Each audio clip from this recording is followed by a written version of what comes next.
class and notice it. That's what I do, man. I go to gyms, I go to games, and I sit back and I just watch. I watch, stay focused. I watch for the different aspects of people's game on how I can help them. Then I go back and suggest. Here's the thing, an elite athlete is going to be great anyway.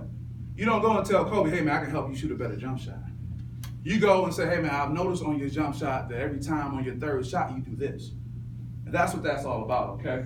And that's not just working with elite athletes, that's elite performers in any way. If you can perform, whether it's you performing on a test, performing in your play, performing at your high-level job, this relates in all levels, okay? So the question I got to pose to you guys is, what is your why?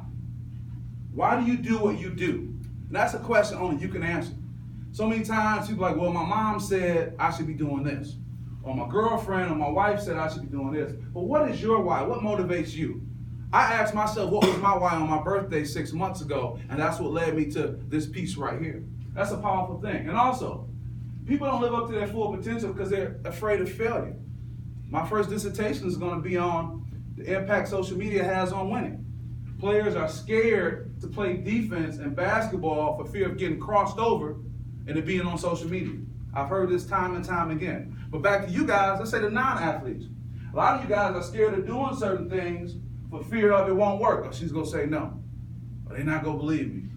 But failure, man, an elite athlete or an elite performer, they know what their why is. That's why they can go through the failure. You know what my why is? That my family don't ever have to want no more. So that's why I look at my passion and see what I can do to be able to put myself in a position where people will want my skills and services in high demand. That's part of my why, okay? And you gotta start thinking, what's your why? We're gonna talk more about the relationship with failure a little later, okay? We'll come back to that, all right? So look at this right here. Are you guys having trouble with this, concentrating or frequently losing focus? Recovering from a setback, whether it's physically, mentally, having consistent performance? Are you having an issue with consistently being able to perform in something? Are you having a hard time coping with high stress or high occupation? See, this transcends sports, guys. This is life. You can look at each one of these situations and say, man, I've dealt with that in some way or form. And then, you know, you look at this bridge and look at this symbol. See, he's getting ready to cross the bridge. That looks like crazy, right? It's like, you know, in Superman, the first one, it's just like the world is falling apart. But there's a narrow little bridge. And I may be reading more into it, but I think I'm not. The only way you can get across that, you know, huge piece is to go across that narrow, rickety looking bridge. It can be scary, right? But that's what it's like trying to go to the next level to be successful in anything. You can sit on the other side of the bridge and be scared with no outcome, or you can take a chance and go forward because you know where your success is, all right? Now, this is key, guys. Ways to enhance performance include these things. Now, these things you all have experienced and probably experience right now every day, but don't know that collectively, these things are what make you very powerful. Imagery, imagining what you want the success to look like. A mental rehearsal. You guys ever gone through in your mind and said, okay, this is what I'm going to say. This is what I'm going to do. That's great. Positive self-talk. Man, today's going to be a great day. I'm not worried about that situation or that grade. I studied for that. I'm going to get a good grade on that when that comes back. Positive self-talk is important. Breathing relaxation techniques. That's so important. Take a deep breath. Everyone take another one. That's control, man. You got to imagine that all the time. That's what superior athletes do to help them in the moment. When Michael Jordan talked about hitting those game-winning shots to win championships, it was his breathing that came first, okay? That's very important. Maintaining proper motivation. I got to stay motivated, man. I got to stay motivated. What's going to keep me going? What's going to keep me going?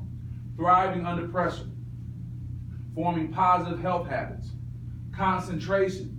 Emotional control. And confidence. Confidence, okay? All these things you guys exhibit on a daily basis. But what you have to know that if you want to be strong mentally and enhance your performance, you have to be looking at these on a regular basis all the time.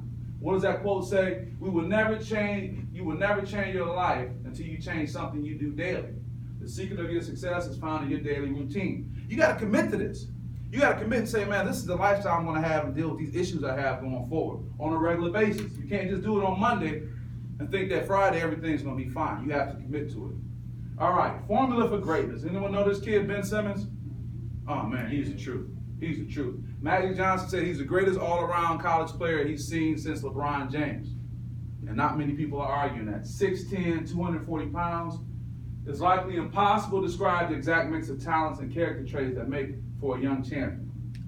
Ben Simmons is one of the best young players in the nation who possesses exhibits greatness. Ben is a young player, basketball player from Australia. He plays for Louisiana State University, LSU. That's where Shaquille O'Neal went. He's a phenom. When his coach, who also coached other pros like I think maybe Kyrie Irving, I think maybe even Michael Kidd-Gilchrist, when his coach in high school first encountered Ben, he saw that there was an iron will for success behind his quiet confidence. I'm going to come back to that. He knew that Ben Simmons had the talents and the ability to get the job done on the court.